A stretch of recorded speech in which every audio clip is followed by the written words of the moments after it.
Hola, soy Santiago Madueño, de Distrito Costa del Bar, en Córdoba, y llevo pues desde los 15 o 16 años trabajando en la hostelería, y como en 2007 o así empezamos a especializarnos en costelería hasta hoy. Mira, por ejemplo, me encanta un Negroni con Bonanto, que me gusta mucho, ¿no? O incluso un aperitivo con Bonanto, o bien un margarita con curado. Un superpoder. Mira, hace poco hice un evento muy chulo con unos bartenders bastante top, ¿no? de la industria a nivel global, y uno de ellos me decía, hay bares que pasan cosas, que tú vas y sabes que siempre va a pasar algo, y luego hay gente cuando va a un sitio pasan cosas, dice, y tú eres de esas personas que pasan. Entonces, pues mi superpoder es un poco ese. Redes sociales, bueno, yo creo que hoy por hoy tenemos que estar en todas las redes sociales porque cada público tiene un perfil, ¿no? Y hay que mantener incluso Facebook, que está muy obsoleto, ¿no? Yo apenas la utilizo, pero damos contenido siempre de mi trabajo o de mi bar, y la que más uso a diario es Instagram. Me ha sorprendido para mal, ¿vale? Que estoy viendo que muchos compañeros están utilizando tipo fast washing o meal punch o técnicas que son avanzadas, están muy bien, pero no siempre todo vale, ¿eh? Entonces es preferible hacer un cóctel sencillo, clásico, a desarrollar una técnica que no la manejes bien, vamos. El momento más surrealista que me ha pasado detrás de una barra, bueno, me ha pasado detrás de una barra, no, delante de una barra, de llegar a una costelería Conau, que en Londres, de las mejores barras del mundo, ¿no? A tomar un dry martini, y los chicos decir, ¿te conozco de algo? Y yo decía, pues no lo entiendo, no de Fibar, de Berlín, no nos conocíamos. Y al rato llega y hicimos un vídeo con un cóctel que era Hoskiri, ¿no? Con una chica muy guapa y tal, y el chico sale del almacén al rato, entra a la barra y dice, Hotkey. I have the magic. Much better.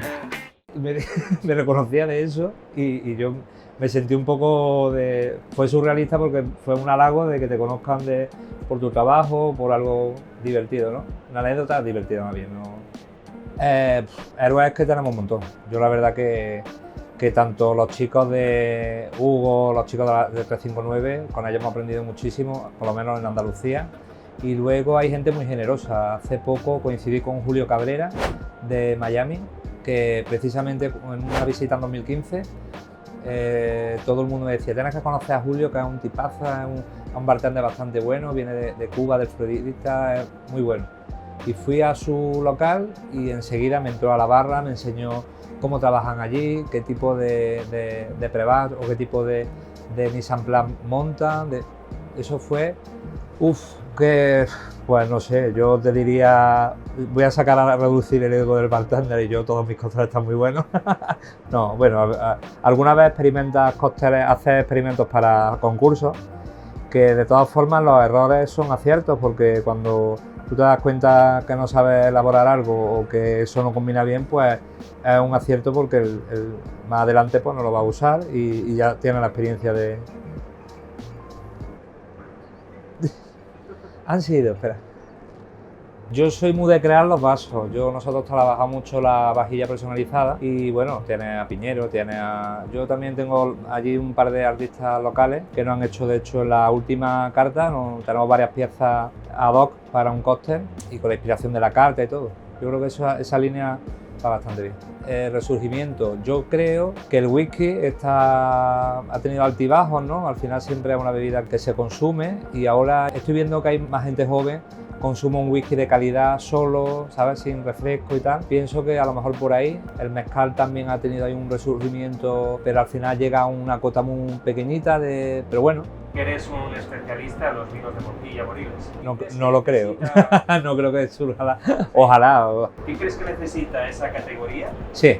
Para dar un paso adelante. Pues los vinos de Montilla Moriles, por ejemplo, o de Jerez, del marco, ¿no? De los vinos, los sherry, los generosos, tienen detrás muy buenos profesionales, pero muchas veces se olvidan del sector de la costelería. No le dan foco, y a lo mejor si entrara con un foco mayor en la costelería, después se ve en un montón de sectores. A lo mejor gastronómico ha entrado muy bien, pero que se vuelquen un poco las denominaciones de origen, las empresas que le gestionan su marketing y su redes y tal, que le den foco que no se lo están dando, vamos. La coctelería también muchas veces le abre el abanico al consumidor, ¿sabes? Porque a lo mejor tú no eres consumidor de un vino de un fino, porque te resulta muy fuerte, pero en un cóctel sí te lo tomas.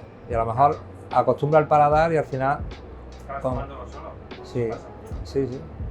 ¿Qué proyectos? Bueno, llevo varios proyectos que quiero que aparezcan, intentando años que surjan, como el tema audiovisual, como lo que estamos haciendo aquí, ¿no? Que es hacer un documental de la coctelería, que es un mundo muy divertido, muy complejo, que la gente si lo ve en la gran pantalla o a través de un documental seguramente que se enamore. Y ahora te voy a decir unas palabras y me vas a decir qué te genera. Curado. Pues curado le tengo mucho cariño. Shaker. No sé, es que... Pare.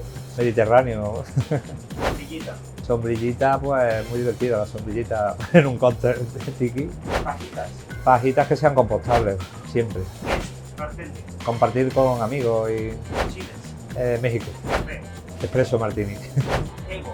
El ego es muy importante, saber controlarlo.